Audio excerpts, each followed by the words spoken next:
This video is about applications of 3x3 systems of linear equations. Here's an example. There's a lot of information here.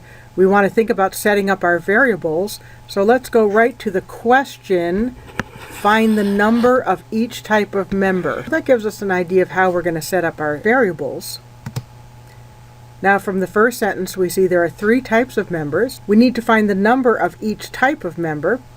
So we'll let x equal the number of officers, let y equal the number of regular members, and let z equal the number of new members.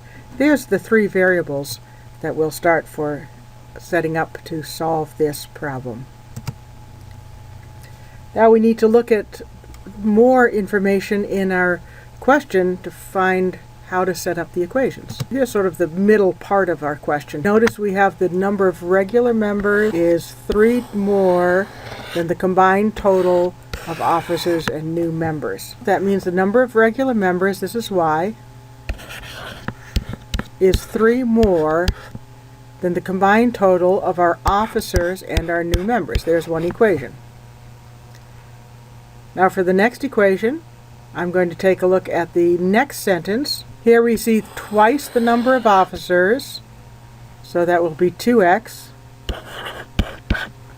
plus the number of new members, so this is plus z, those are the new members, is 1 more than the number of regular members. So that's 1 plus the number of regular members, which is y. There's our second equation. And we continue for our next equation to see the number of officers, which is x, so this is x, plus twice the number of regular members, so that's 2y, equals 11 more than 3 times the number of new members.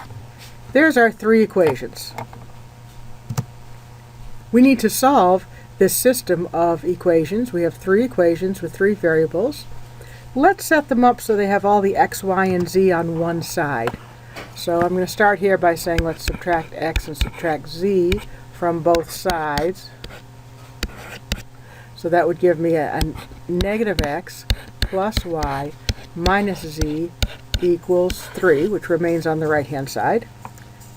Let's rearrange the next one. I'm going to subtract y from both sides to give me 2x minus y plus z equals, and I have a 1 remaining on the right-hand side. Notice how I'm lining up my x's, y's, and z's. For the next one I need to subtract the 3z from both sides. So I have x plus 2y minus 3z equals 11.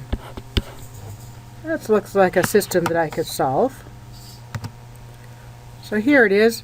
I'm going to need to combine two of these equations to eliminate one of the variables.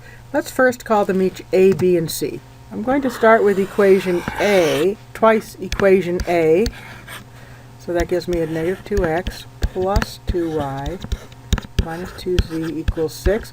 You want to check and double check that you're doing this correctly as you're writing this down. You don't want to make any mistakes. Now I'm going to write down equation b exactly as I see it. And you can see why I did this. These x's are going to add up to 0. So as I add these two equations, I get y minus z equals 7. And in fact, I'm going to call that new equation equation D. I have a, b, c, and there's my equation D.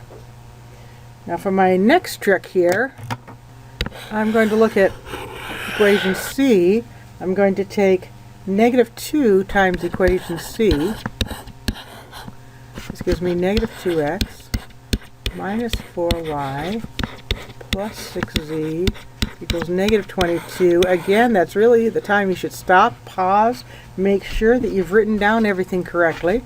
Now I'm putting b under here. And again, you should see why I chose this. I wanted the x's again to cancel out. Remember that once you have used two equations to get rid of a variable, notice I got rid of x, I have to use two different equations and get rid of the same variable. So this gives me a negative 5y plus 7z equals negative 21. Alright, that's the work that we've done so far, and now I've created my two new equations, D, and I call this new one E over here. And you can see D and E both have just Y and Z in them. So that's going to work very nicely. I'm going to be able to combine those, but I want to do a little bit of prep work first. I'm going to take 5 times equation D. I'm going to write it right underneath here. 5y minus 5z equals 35, because now I can combine my equation E with 5 times equation D, and I'm getting 2z equals a positive 14, and thus z equals 7. And I have found one of my variables. So that's the work that we have. I can now take the fact that z equals 7. I can go back to either D or E. I can go back to one of the equations from before. I'm going to go right back to D right there. So I see that y minus 7 equals 7. When I add 7 to both sides, I get y equals 14. And I've now found both y and z. I just need to get x. I have to go back to one of my original equations here. I could really go back to any one of them. I'm just going to use equation C right here, which says my x plus 2. Now in place of the y, I'm putting in 14, since I know y is 14, minus 3 times z, but in place of the z, I'm putting in the 7. This is all equal to 11. And as I work this out, this gives me x plus 28 minus 21 equals 11, x plus 7 equals 11, and that gives me x equals 4.